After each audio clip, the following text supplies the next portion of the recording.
देखिए दोस्तों किस तरह ये बाउंड्री पे डाल रहा है, इस तरफ गड्ढा है।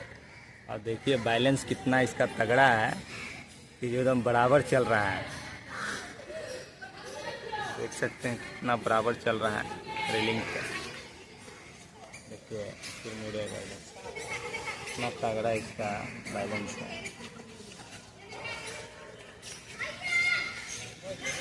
और देखिए बहुत बड़ा